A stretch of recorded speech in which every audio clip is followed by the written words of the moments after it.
Hi hello welcome to Cube TV. నేను miss Saritha. ఈరోజు మనతో పాటు ayurvedic specialist life skills coach Anu Chaudhary గారు ఉన్నారు. మాట్లాడదాం. నమస్తే మ్యామ్. నమస్తే అమ్మా.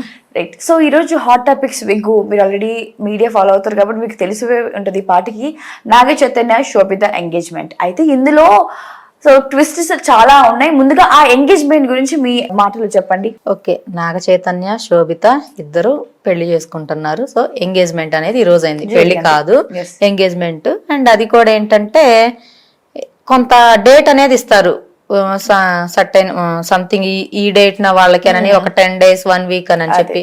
సో ఇందులో ట్విస్ట్ ఏంటంటే వాళ్ళు ఒక 1 or 2 hours ముందు చెప్పడం జరిగింది.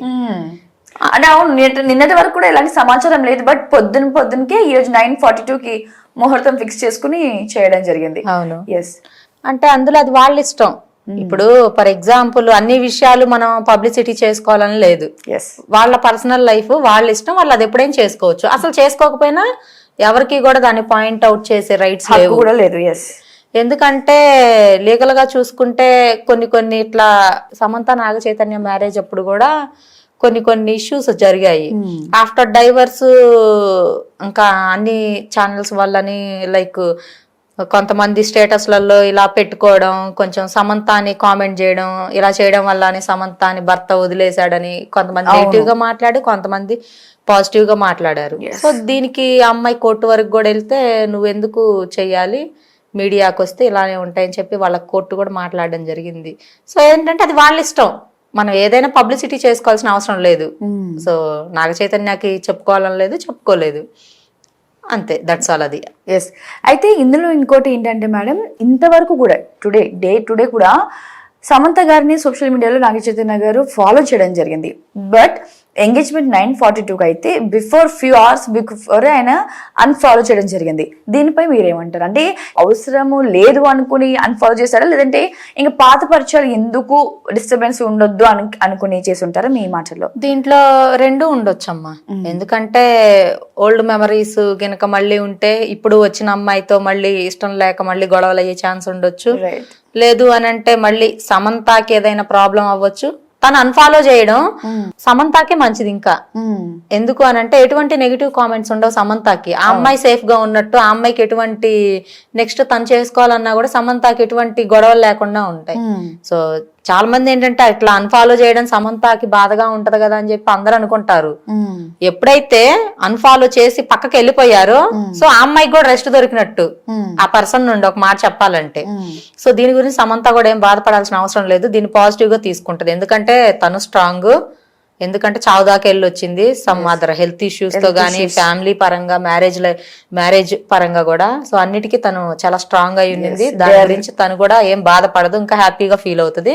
అండ్ ఈ అన్ఫాలో ఫాలో చేయడం అనేది నాగ చైతన్య ఇప్పుడు చేసుకుంటున్నాడు నాగ చైతన్య. సో ఆ అమ్మాయికి కూడా ఓకే అవ్వాలి కదా. ఓల్డ్ మెమరీస్ దగ్గర పెట్టుకొని మళ్ళీ లైఫ్ లీడ్ చేయాలంటే కష్టంగా ఉంటది ఎవరికైనా. సో వాటిని వదిలిపెడితేనే తను కూడా లైఫ్ అనేది లీడ్ చేయగలడు. అయితే మేడం ఇందులో ఫ్యాన్స్ ఇరువు కూడా అంటే లైక్ శామ్ ఫ్యాన్స్ కానీ చైతు ఫ్యాన్స్ కానీ కూడా చెప్పడం ఏంటంటే సమంతని డైవోర్స్ గల కారణం ఏంటంటే ఓ రకంగా శోభితతో అఫేర్, వీళ్ళు పెళ్లికి ఈ ఎంగేజ్మెంట్ ముందుకే వాళ్ళు లివింగ్ లో ఉన్నట్లు ఆ ఒక్క రీజన్ వల్ల కాకుండా తిన మనకి ఒక పుష్ప మూవీలో ఐటమ్ సాంగ్ చేయడం జరిగింది. సో దానికి కూడా అంటే ఒక పెద్ద ఇంటి అమ్మాయి ఇంటి ఇలాగ చేసి ఇలా కంటెంట్ చేయడం ఏంటి, హీరోయిన్ కదా అని చెప్పి కొంతమంది. అయితే ఇది ఒక రకంగా అంటే ఇప్పుడు శోభిత కూడా ఆల్రెడీ బాలీవుడ్ లో తన ఎంట్రీ ఇవ్వడమే మనకి వెబ్ సిరీస్ తెలుసు. తను చేసిన కంటెంట్ అన్ని కూడా బోల్డ్ కంటెంట్సే. అయితే తను చేసినప్పుడు వదిలేయడానికి కారణం మరి ఈ అమ్మాయిని అలాంటి కంటెంట్ లోంచి ఉన్న అమ్మాయిని ఈయన ఎంచుకోవడానికి ఏమంటున్నారు? లేదంటే ఈ డివోర్స్ గల కారణం మెయిన్ శోభితతో ఉన్న ఒక రిలీవింగ్ అని కూడా చెప్తున్నారు. దీని 3 గురించి మీరు ఏమంటారు? ఫర్ ఎగ్జాంపుల్ మనం ప్రాక్టికల్ గా మాట్లాడుకుందాం. ఒక మూవీ చేస్తున్నారనుకోమ్మా, ఫర్ ఎగ్జాంపుల్ నీకు క్లోజ్ గా మమ్మీ ఉంటారు, ఇక్కడికి వచ్చిన దగ్గర నుంచి 3 hours కి 2 hours కి ఏం చేస్తున్నారు, ఏ డాక్టర్తో మాట్లాడుతున్నారని చెప్పి ఫోన్ కాల్స్ లో అడుగుతారు. సో ఇది హెల్త్ టాపిక్ అని ఇదని చెప్తారు. సో ఒక మూవీ చెయ్యాలి అని అనుకున్నప్పుడు వాళ్ళు ఫస్ట్ గానే అన్ని సైన్ చేయించుకుంటారు, ఈ సాంగ్ ఉంటది ఇదని. ఆ కంటెంట్ అంతా వీళ్ళకి చెప్పిన తర్వాతనే వాళ్ళు సైన్ చేస్తారు. అప్పుడు నాగార్జున ఫ్యామిలీకి ఈ సాంగ్ ఉంటదని తెలుస్తుంది కదా, తెలియకుండా ఏముంటది కదా. మరి ఎందుకు లైక్ పీపుల్స్ కావాలని చెప్పి ఇంటర్ఫేర్ అయ్యి వీళ్ళ మధ్యలోకి ఇలాంటి నెగిటివ్ గా లేనిపోని క్రియేట్ చేయడమే తన మీద పాపం. ఎందుకంటే వాళ్ళ ఫ్యామిలీకి తెలుసు ఆ మూవీ ఎప్పుడైతే మూవీ తీయాలనుకుంటారో హీరోయిన్ గా తను సైన్ చేసేటప్పుడు ఇన్ని సాంగ్స్ ఉంటాయి, సో ఈ బోల్డ్ కంటెంట్ సాంగ్ ఉంటదమ్మా నువ్వు ఇది చెయ్యాలని చెప్పి వాళ్ళు ఎక్స్ప్లెయిన్ చేసే సో వాటన్నిటికీ ఓకే అయితేనే తన సినిమాకి సైన్ చేస్తారు, అగ్రిమెంట్ అనేది ఫుల్ఫిల్ చేస్తారు. తనకి ఇష్టం లేకుండా ఏం చెయ్యరు, తను కూడా ఫ్యామిలీతో షేర్ చేయకుండా తను కూడా ఏం ముందుకు రాదు. సో అది అంతేగాని డైవర్స్ అయినప్పుడు ఏంటంటే ఈ పీపుల్స్ కి ఇది ఒక రీజన్ దొరికింది, ఈ సాంగ్ ఉంది కదా అందుకనే ఇలా చేశారు అని. మూవీ ఫీల్డ్ లోకి వచ్చిన తర్వాత ఆ సాంగ్ ఈ సాంగ్ అని ఏం లేదమ్మా, వాళ్ళేమి జస్ట్ అది యాక్టింగ్ నటన మాత్రమే, దాన్ని నెగిటివ్ గా తీసుకోవాల్సిన పని లేదు.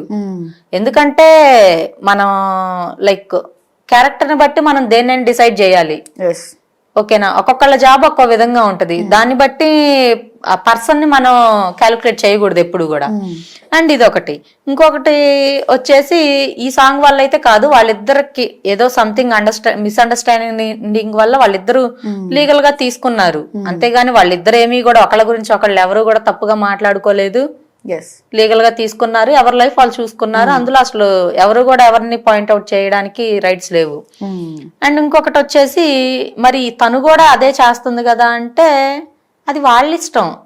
ఇప్పుడు ఆ శోభిత అనే ఆవిడ యాక్టింగ్ ఆవిడ ఇష్టం, వాళ్ళిద్దరికి నచ్చింది, వాళ్ళ ఫ్యామిలీ మెంబర్స్ కి నచ్చారు. అందులో ఎంగేజ్మెంట్ కూడా అంటే వాళ్ళకున్న స్టేటస్ కి అంగరంగ వైభవంగా చేసుకోవచ్చు ఒక రకంగా చెప్పాలంటే. బట్ చాలా సర్టెన్ పీపుల్ని సెలెక్టెడ్ పీపుల్ మాత్రమే ఆ ఎంగేజ్మెంట్ కి హాజరవ్వడం కానీ, సో ఫ్రెండ్స్ అండ్ ఫ్యామిలీస్ అంటే అటు ఇటు అమ్మాయి తరఫు నుంచి అబ్బాయి తరఫు నుంచి కొంతమంది వరకు రావడం, సో సింపుల్ గా చేసేసారు. సో దాని గురించి మీరేమంటారు? సింపుల్ గా అంటే అది వాళ్ళ ఇష్టం. ఎందుకు అనంటే ప్రతిదీ పబ్లిసిటీ చేయాల్సిన అవసరం లేదు. పబ్లిసిటీ చేయడం వల్ల వీళ్ళందరూ ఏమి తీసుకొచ్చి వాళ్ళకేమి ఇవ్వరు కదా. అండ్ డబ్బు ఉన్నా లేకపోయినా, ఎందుకంటే ఆల్రెడీ ఒకసారి దెబ్బతిని ఉన్నారు నాగ చైతన్య, సో అందుకని చెప్పి సెకండ్ టైం ఆర్భాటం లేకుండా సింపుల్ గా చేసుకుంటున్నారు. రేపు మ్యారేజ్ గ్రాండ్ గా చేసుకుంటారు, ఎవరికి తెలుసు. దీని గురించి కూడా పాజిటివ్ గానే తీసుకోవాలి. అండ్ ఇంకొకటి వచ్చేసి ఈ శోభిత ఈ యాక్టింగ్ గురించి మాట్లాడుకుంటే షీఈ్ ఆల్సో యాక్టర్, వాళ్ళిద్దరికీ నచ్చింది, సో దాని గురించి ఏం తప్పు పట్టడానికి లేదు. క్యారెక్టర్ ని వాళ్ళు మూవీస్ లో గానీ యాడ్స్ లో గానీ చేసే యాక్టింగ్ ఏదైతే ఉందో దాన్ని బట్టి ఎవరు కూడా నెగిటివ్ గా కామెంట్స్ చేయకూడదు, అది వాళ్ళ ప్రొఫెషన్. రియల్ లైఫ్ లో వాళ్ళకి మంచిగా ఫ్యామిలీస్ ఉంటారు, వాళ్ళకి అన్ని ఉంటాయి. వీళ్ళేంటంటే లైక్ నరం లేని నాలుక 100 రకాలుగా మాట్లాడుతుంది. సో ఆ నాలుక ఎందుకంటే దానికి నరం ఉండదు కాబట్టి అలా మాట్లాడుతుంది. సో అలాంటి మాటలను పట్టించుకోకూడదు. ఫస్ట్ సమంత నాగ చైతన్య విడిపోయారు, ఎవరి లైఫ్ లో వాళ్ళు సెటిల్ అవుతున్నారు. కొంచెం సమంత అనే డిప్రెషన్ లోకి వెళ్ళింది, ఎందుకంటే అమ్మాయి కాబట్టి ఉంటది, కొంచెం సెన్సిటివ్ మైండ్ ఉంటది ఆడపిల్లలకి. సో వెళ్ళి కొంచెం తను బయటకు వచ్చి సెటిల్ అవుతుంది లైఫ్ లో, నో ప్రాబ్లం.